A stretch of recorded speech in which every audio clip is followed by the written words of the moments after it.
On this edition of the Hatter Sports Report, we'll take a look at the girls and boys golf teams and highlights of our volleyball and football team.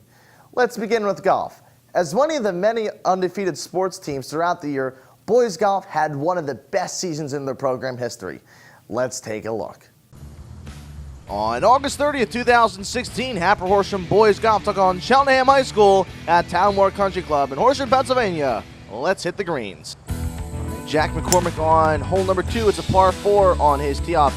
Excellent shot right there. Right on the fairway. Up next, we have Hayden Moffat teeing off. Good job by Hayden. Nice shot. Just to the right.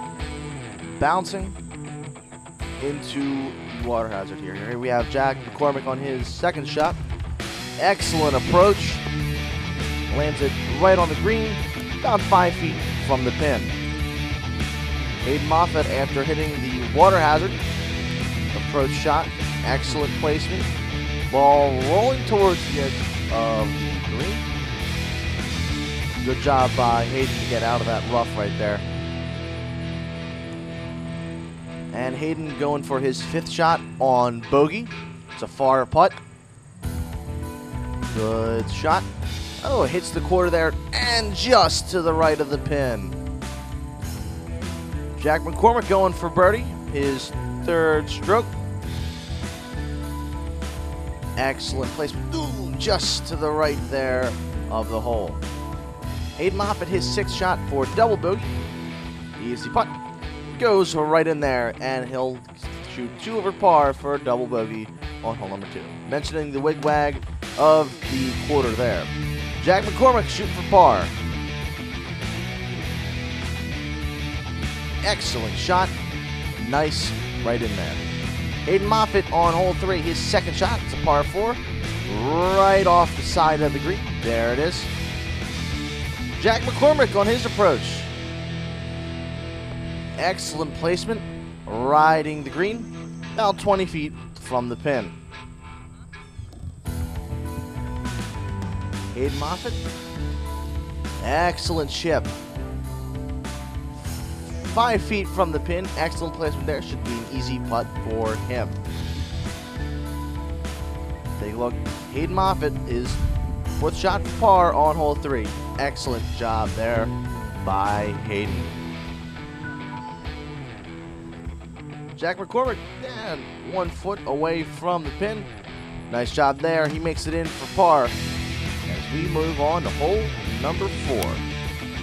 Jack McCormick, excellent drive right off the fairway, right onto the green, about 30 feet from the pin. Back down to hole 3 with Mike Festa, his 3rd shot for birdie, approaching very slowly and about 15 feet away from the pin. Matt McCormick, the senior, also on hole 3, his 3rd shot for birdie. A little flustered right there. Keeps riding the green past the hole, and he's going to be setting up for a nice par. Mike Festa for par. He gets it in, nails it. Nice job by Mike Festa. Matt McCormick on par just outside. You see a little frustration there in him. He would bogey on that hole. Matt McCormick more frustrated on hole number 4. He just missed that shot to the right of the green. Up next, Mike Festa teeing off hole number 4. Beautiful shot by Festa. And he would later par on that hole. Here's a really far putt by Cheltenham. Just when you think it's going in, no, just to the right. Cheltenham would double bogey on that. Your final results from Townmore today: Matt McCormick 48, Hayden Moffat and Jack McCormick 46 and 41. Mike Festa leading with the 37.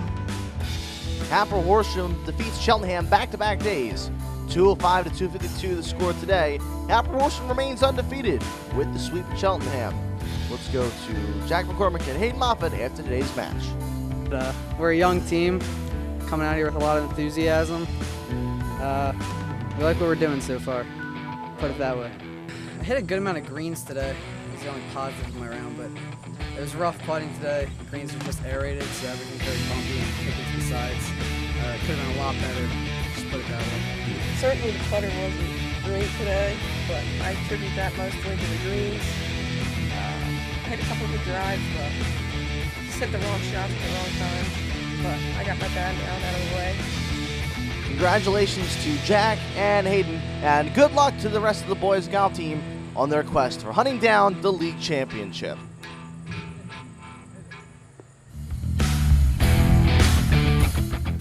Congratulations to the boys golf team on a spectacular season and great individual performances in that Cheltenham match by Jack McCormick and Hayden Moffat. Michael Morris and Hayden Moffat in Suburban won individual championship golf match as well.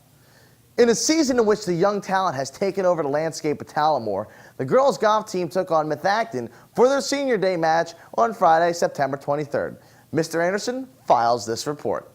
The Lady Hatters posing for pictures before their match against Methacton.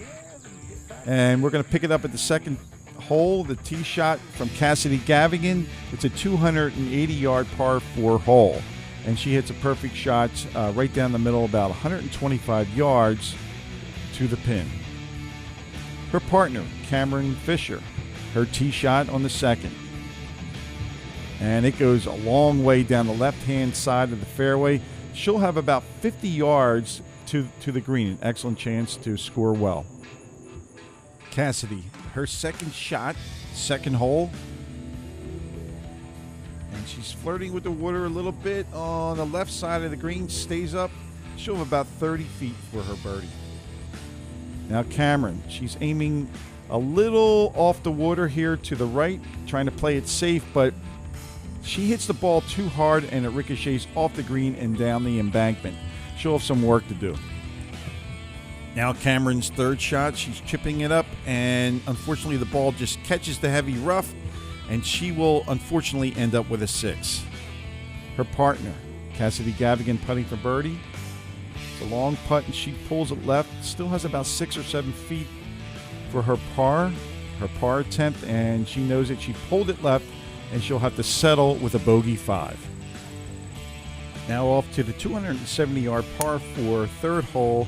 Gavigan with a magnificent tee shot, probably 230 yards up on the right side of the fairway. Her second shot, just a short chip onto the green, and she puts herself in excellent position to make birdie.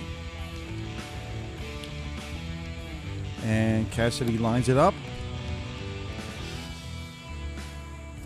And her putt goes straight in. Great shot. Great hole by Cassidy. And we move to another group of Laura Marvin and Haley Phillips. This is Marvin's tee shot off the third hole. And she hits a pretty good drive down the right side of the fairway. And she'll have about 100 yards to the hole. Now putting for birdie just off the green, Laura Marvin, she misses. And unfortunately, she would 3-putt for a 5. Now on to the fourth hole, par 3, 90-yard hole. Cassidy Gavigan teeing off. And she hits a great shot about 20 feet from the pin. And she missed her birdie putt. Here's her par attempt, and it lips out for her. Another 3-putt by Cassidy. Too bad.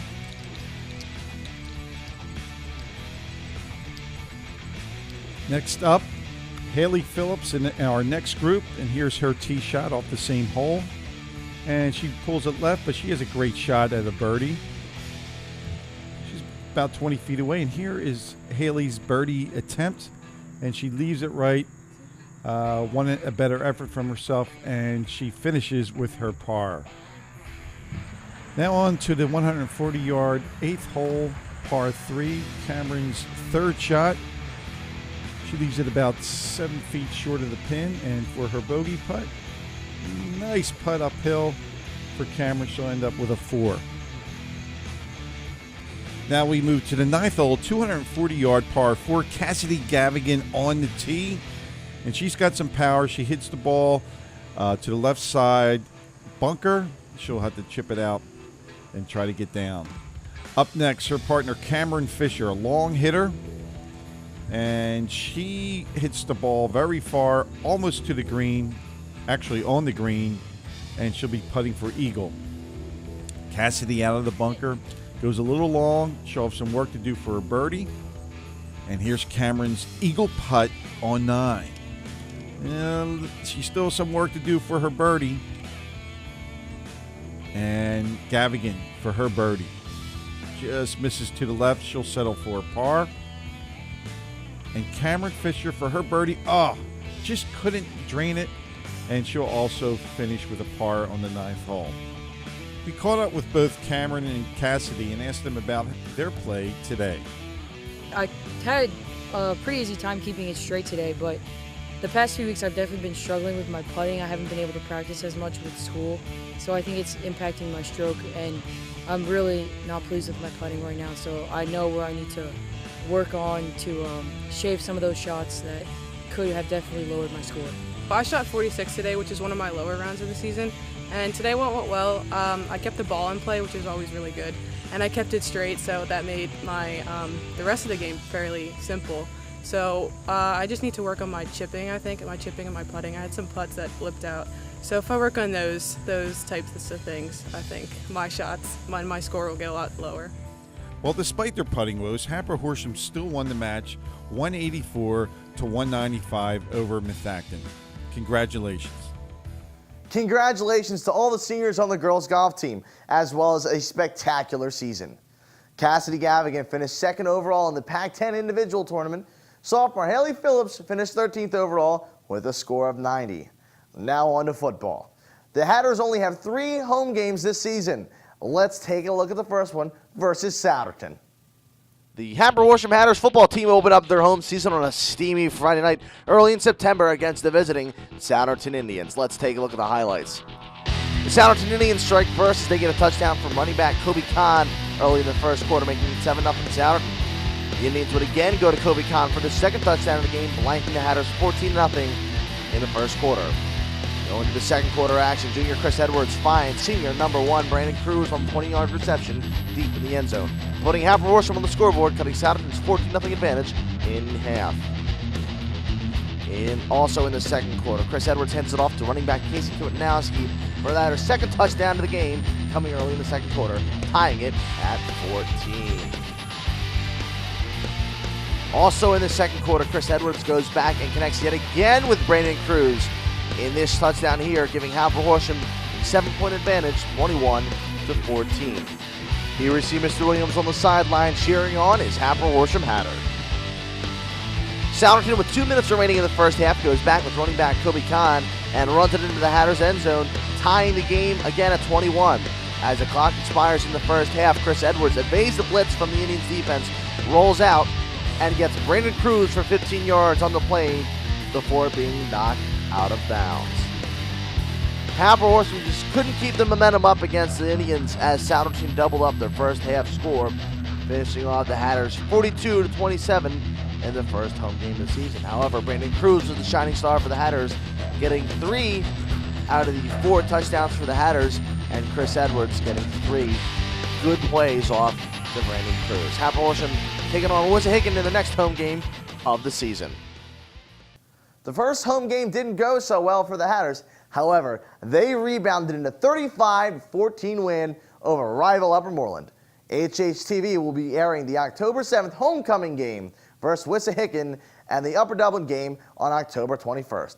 Both games are scheduled for a 7 p.m. kickoff. The Lady Hatters volleyball team had easily one of the most dominant seasons in program history, going on a 10-0 run and being tied for first place in the Suburban 1 Continental Division with Plymouth Whitemarsh, who handed them their first defeat of the season. Let's take a look at that game that gave Hatboro-Horsham their 10-game winning streak. Welcome to Hatters Gymnasium as your Hatboro-Horsham Lady Hatters take on the Abington Ghosts in high school volleyball. Let's take a look at the highlights. Going to the first game here, number 39, Grace Whitney for Abington in service. Excellent job right to Allison Lascelles, set up by Rachel Dittis. Great kill there by Megan Scully. Rally continues. Holly Owen from the right side, just getting it over the net. attempting to get it back over the net. Abington would make it 10-10 apiece. Grace Whitney again in service. Hatboro-Horsham again on offense. Great job there by Katarina Kanic getting the kill shot there. Hatboro-Horsham up 11-10. Going on to game 2, Hatboro-Horsham up 12-6. Rachel Dittis in service. Great shot over the net by her. Allison LaSalle going for the all-out effort. Abington makes it 12-7 in game 2. Still in game 2, Hatboro-Horsham looking for a game point. Great serve there by Maddie Kohlmeyer. Excellent job so far for the Hatters. Good stop there by Kanic, and Hatboro-Horsham goes on to win game 2, 25-15. Now on to game 3. We join it at 17-9. Hatboro-Horsham in lead. Kaylee Dittis setting up to Holly Owen. Holly Owen right to Grace Whitney. Grace Whitney hitting that one out of bounds. Hatboro-Horsham goes up 18-9. Game 3. For match point, Meg Barella in service for the Hatters. 24-12. Game 3. Nice shot over the net. Meg Barella again. Kaylee Dittis to Holly Owen, and that wraps it up for the Hatters. They go on to sweep Abington in 3 consecutive sets, 3-0, and move into first place in their conference. What a great game for the Lady Hatters, taking Abington in those 3 sets. Congratulations, Coach John Young, on a fantastic season. Good luck in the playoffs, ladies, and good luck to the seniors for the 2016 volleyball season. Well, that'll do it for this edition of the Hatter Sports Report. Until next time, this is Bill Rollin.